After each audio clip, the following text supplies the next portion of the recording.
বিএনপির সাবেক প্রধানমন্ত্রী বেগম খালেদা জিয়ার ইন্তেকালে শোক প্রকাশ করেছেন জাতীয়তাবাদী নবীন দল।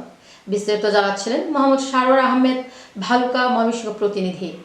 নবীন দলের দোয়া মাহফিল। বিএনপির সাবেক প্রধানমন্ত্রী ও দেশনেত্রী বেগম খালেদা জিয়ার ইন্তেকালে গভীর শোক প্রকাশ করেছেন বাংলাদেশ জাতীয়তাবাদী নবীন দল। এই উপলক্ষে সংগঠনটির উদ্যোগে কোরআন শরীফ খতম, মিলাদ মাহফিল ও দোয়া অনুষ্ঠানের আয়োজন করা হয়।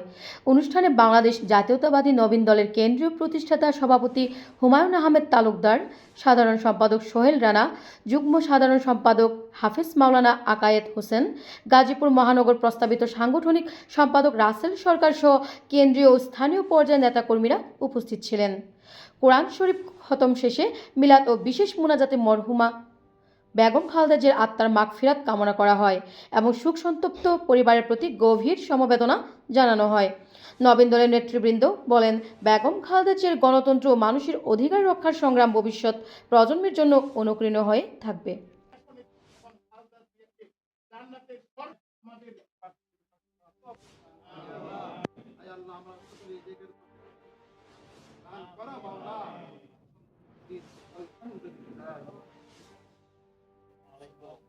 আল্লাহ তাআলা যেন দেশের বিদেশে অবস্থানরত সকলের কাছে জাতীয়তাবাদী নবীন দলের পক্ষ থেকে